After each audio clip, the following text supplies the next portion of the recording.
All right, everyone. So I want to talk to you guys about Germany and Iran. When the United States pulled out of the Iran deal, the Americans told other countries to stop doing commercial dealings with the Iranians because Iran is a terrorist state. Iran backs anti American proxies in Iraq. Iran wants to destroy Israel. And so, because of all of this, countries should not do business with the Iranians.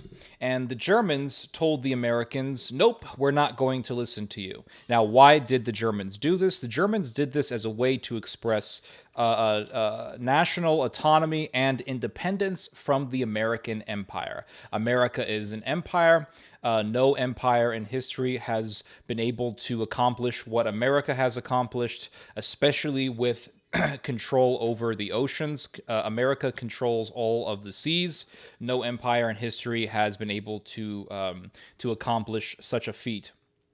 And so, America being an empire, you of course are going to have countries that are very capable and very technologically advanced and with high military capacity resisting this empire.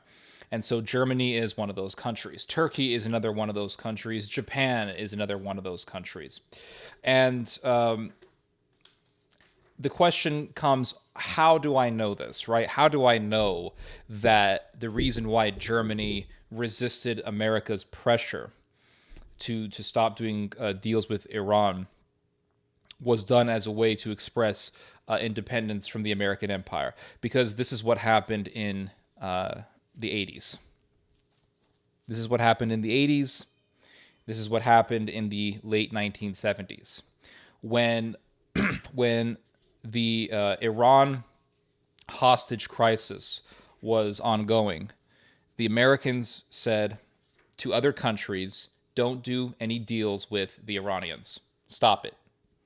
America began to pressure other countries to no longer do commerce with Iran as a way to pressure the Iranians to release the hostages and to cease hostility towards the United States.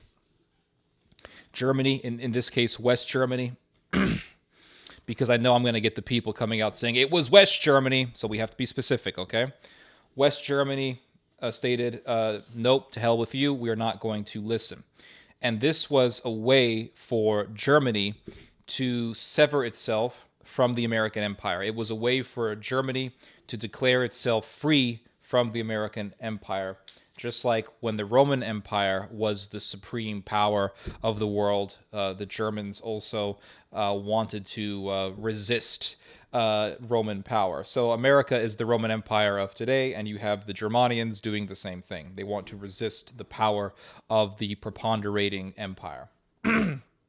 So there's a couple of quotes that I want to read to you guys, and this is from a really informative and I should say really original book called Germany and Iran, written by a German scholar by the name of Matthias Kunzel. And Kunzel really did an excellent job in looking through primary sources and primary accounts to get extremely original information from the German language into the English into the English language. And the information that you get from this book is stuff that's either very hard to find or, I mean, really almost impossible to find online. It's a very informative book, I'll just say that. It's very educational. And he talks about how Iran was seen, the Iranian crisis was seen as a way to make this sort of declaration of German independence from American power. And here's a quote from the book. It says here, the most important thing, declared Werner Marx. And Werner Marx was the chairman of the Bundestag's Foreign Affairs Committee, the Bundestag being the German parliament. So this Werner Marx guy, he stated that the most important thing, quote, these are his words, was to make it clear to the Iranians that we are not a passive satellite of the Americans, but their close ally of our own free will. So Werner Marx, who was the chairman of the German parliament, he said the most important thing is that we make it clear to the Iranians that we are not a slave to the Americans, but rather we are Iran's closest ally. And then it talks about the memoirs of the foreign minister of Germany, Hans Dietrich Genscher. And it says here, quote, in his memoirs, Genscher also provides ideological grounds for the move away from America. He deplores the fact that countries such as Iran, quote, and these are Genscher's words, had often suffered centuries of intellectual and cultural domination by the colonial powers, unquote. Today it seemed, quote, these are his words, as if the same thing was repeating itself through the films, radio, and TV programs emanating from the Western cultural sphere, unquote. However, quote, with the triumph of Western ideas, unquote, a dialogue between North and South is impossible. Instead, the cultures of North and South must mutually recognize each other as equal in their cultural dignity. So we see here how the Germans were really trying to use the Iranian situation, the Iranian predicament, as a way to sever themselves from American power. The Germans are doing the same thing today.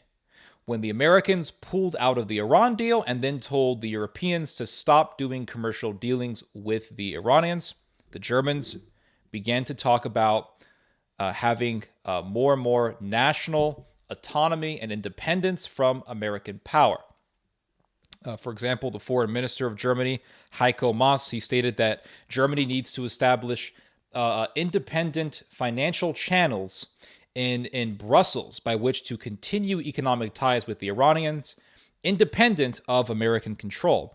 And then the most graphic, the most shocking rhetoric coming out of the EU was from Jean-Claude Juncker, who was at that point the president of the EU Commission. And Jean-Claude Juncker, he stated, Europe has to replace America. He actually said this. We haven't seen rhetoric like this for a very long time, since the Second World War. The rhetoric coming out of Germany as a result of America pressuring the Europeans to stop doing business with Iran was pretty graphic. And Juncker stated this, I want to say in 2018 or 2019, one of those years. And so we're seeing the rhetoric becoming more tense. We're seeing Europe and America becoming more and more distant.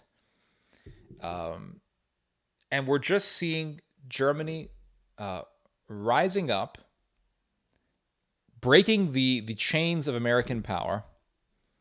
And in so doing, we are seeing the inchoate or beginning stages of the Euro Spring. We had the Arab Spring, right? The Arab Spring. The Muslims rose up against their secular governments, be it in Syria, be it in Egypt. And now we're seeing the Euro Spring. The Europeans rising up against the status quo. The Europeans rising up against the established world order and wanting to create a new world order where the Germans are going to be a leading power on the earth. And that's what they want ultimately. And so it goes back to what I said before. We are entering a new world order in which America is not going to be the sole pole of power. We're going to be seeing a multipolar world where you're going to have different blocks of power. And one of those blocks of power is going to be the next Reich. We're going to be seeing the revival of the Reich. We're going to be seeing the revival in German power, because as the Europeans begin to separate from American control, and we saw one episode of this where Trump said he wants to pull out all the troops from Germany. Remember that? Trump wanted to pull out the troops from Germany. He wanted to pull out 1/3 of the troops. Now, Biden stopped that, but nonetheless, it opened up a whole row of dialogue about whether or not the Germans, the Europeans, can trust the Americans when it comes to their security. And remember, back in 2008, and I remember this, I didn't read this in 2008, but I read this years ago. In 2008, there was a document that came out of the U.S. Congress. It came from the United States Congress, stating that once the Germans and the Japanese get the idea that America no longer cares about their security, they themselves, the Japanese and the Germans, will begin to pursue their own nuclear weapons. So when Trump said that he wanted to pull troops out of Germany, that gave the green light to the Germans to begin, or to, I should say, because this dialogue really began. It was already there, and it really amplified itself when Brexit happened. But it gave the green light to the Germans to amplify this conversation even more. This conversation about whether or not the Germans can trust the Americans in their own security, for their own national security. And once the Germans get that idea, they will begin to distance themselves from American power. And that's what we are seeing. So we're going to be seeing the revival of old empires, and it's not going to be pretty. Anyway, I thought that I would share this information with you guys and my thoughts. You guys just heard some theology. God bless.